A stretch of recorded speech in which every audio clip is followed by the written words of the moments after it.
Hey, good morning to everybody. Happy Wednesday. It's Daryl here. It's bright and freaking early, man. You know it. It's 3:30 a.m. here in Connecticut on the East Coast. This is an impromptu video. I had not planned on doing this video. I was kind of thinking about doing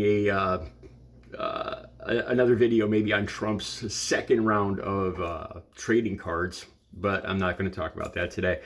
I came across this story first thing this morning. It looks like it broke about 8 hours ago, so it's about 3:30 here.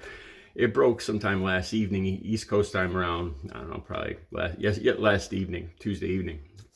And it's kind of coincidental. Let me talk about this first. I did a video yesterday talking about Aaron Carter and Demi Lovato and the term California clean. And the reason I decided to do it yesterday, there's a couple reasons. Like I said, there's the Coachella festival that just got me thinking about California and partying and all this stuff. And I told you guys before, every week since November 5th, I've been checking to see about the toxicology when they finally come back on Aaron Carter. And I did this like once a week to check to see if there was any word yet on the final cause of death. And it's kind of coincidental, kind of ironic that I did a video yesterday morning right after I checked. I did a check yesterday morning. I checked toxicology Aaron Carter, and it was still the same old stories. And so I did the video about California clean. And then this morning I see a few hours after I did that video, there was the answer. The toxicology did come back. Okay, so I'm going to talk about this a little bit. As usual, like I said, I feel a very strong connection to Aaron Carter. I'm 57 years old, almost twice Aaron Carter's age. Aaron Carter was 34 when he passed away in November 5th of last year. He was 34 years old, so I'm almost twice his age. I didn't know much about him. I knew he was the brother of Nick Carter from the Backstreet Boys, and that was about it.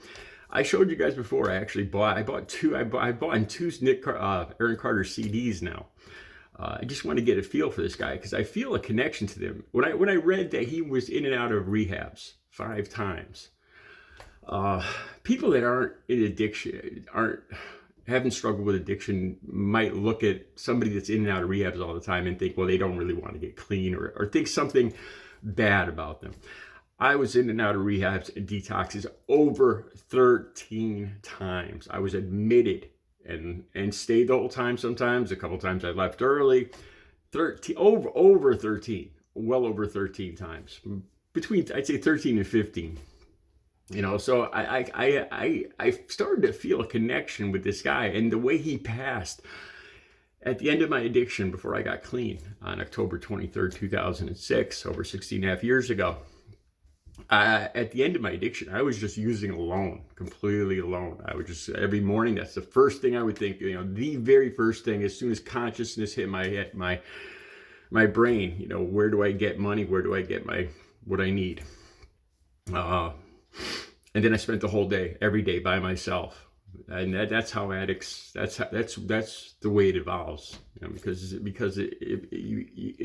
becomes your lover, your best friend. Literally becomes your best friend. And the way I see the way he passed in this bathroom, I could. All right, let's just get into the cause of death here. All right, and it's kind of I got some questions on this. Okay, so the coroner says it's a combination of two things that were in his system. Xanax, which I read that he claims he had a prescription for. A lot of times addicts will self-medicate and take more than they should. It was a generic form, alprazolam. I never called it that. I just called it Xanny or Xanny bars. If you don't know what a Xanny bar is, it's 4 doses in 1 bar. I never liked Xanax. Sometimes drugs have the opposite effect on some people just because their body chemistry, and Xanax, I stayed away from it because it had the opposite effect on me. It made me very angry. It was the one drug that just had a very bad effect on me. And he had compressed air, or difluorothane. It's keyboard cleaner, compressed air. Coincidentally, there's going to be a link down below. I'm a big fan of this show, Intervention. Okay, and I remember seeing one episode with somebody that was specifically a young guy, specifically addicted to huffing compressed air, keyboard cleaner.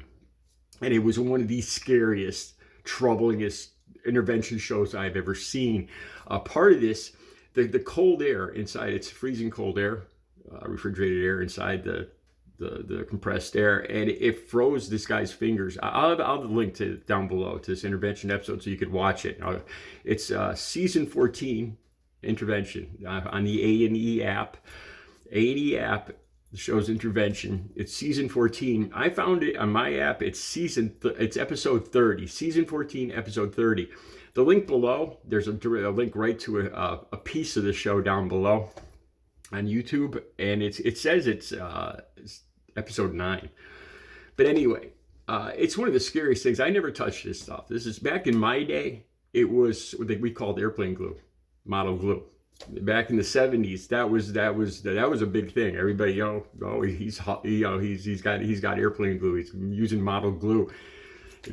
Parents always kept the kids away from the model glue. And now you don't even hear that. Now it's compressed air. This has always been around, but it's changed over time, like things do. One of the scariest things in this show, Intervention, is the guy's fingers froze from the air. His skin was just peeled back around it was nasty. And then another thing, I guess the compressed air, the chemicals or whatever would affected his vocal cords, or affects your vocal cords. And so he had this deep satanic voice. Whenever he would huff it would change his vocal cords, and he'd be like, "Roar." It's one of the scariest episodes I've ever seen on intervention. And one of the most troubling. If you want to get a feel for what true addiction is, watch this episode, and it will scare the bejesus out of you. If you want to keep your kids away from drugs and from huffing, watch this episode. No, kids shouldn't watch this episode.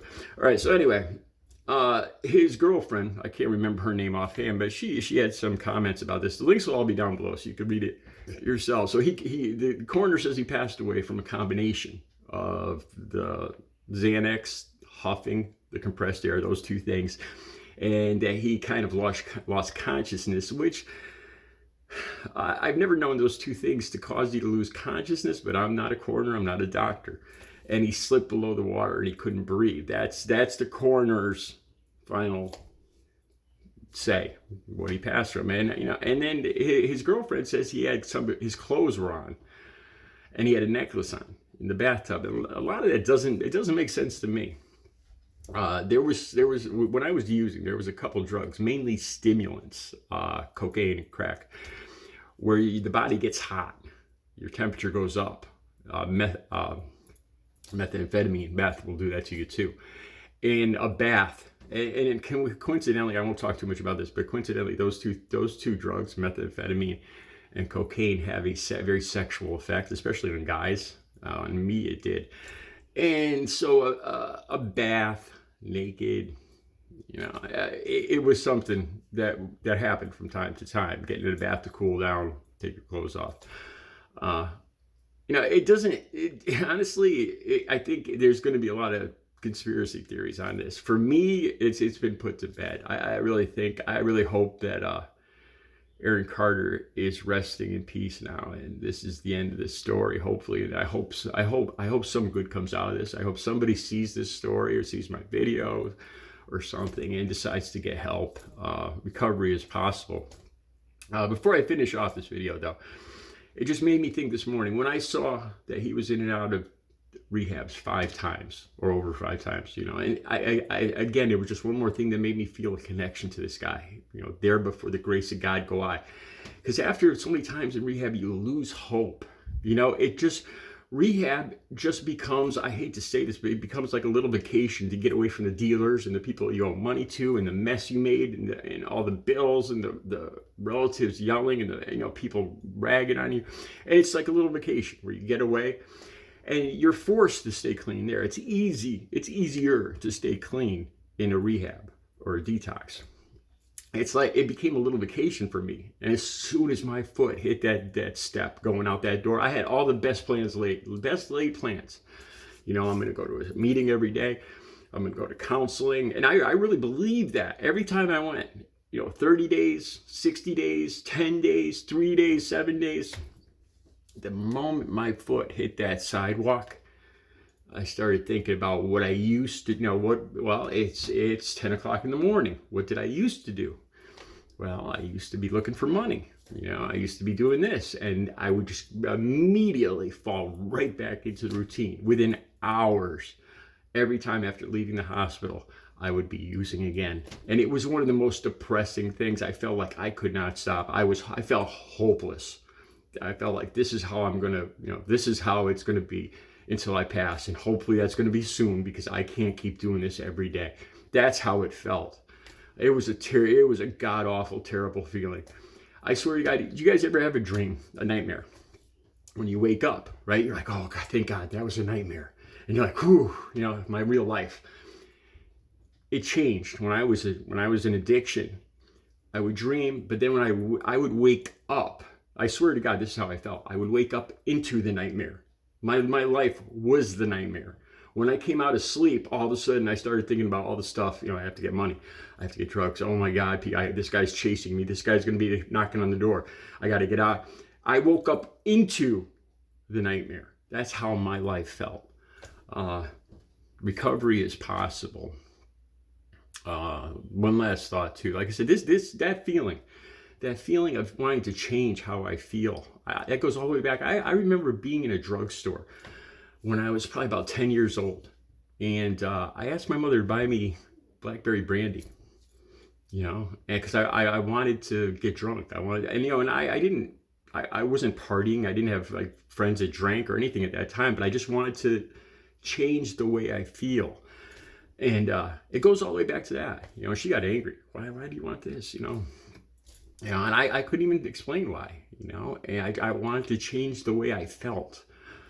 And honestly, I'm not doing advertisements for methadone, but when I started taking methadone, it was the first time in my life where I felt normal, where I felt like I didn't need anything to, you know, once I got on a regular regimen with the counseling and the methadone, there was what I call a moment of clarity, where I was like, oh my God, I just want to go about my day. I feel good. I feel motivated. I feel sociable. I don't feel like I need anything right now.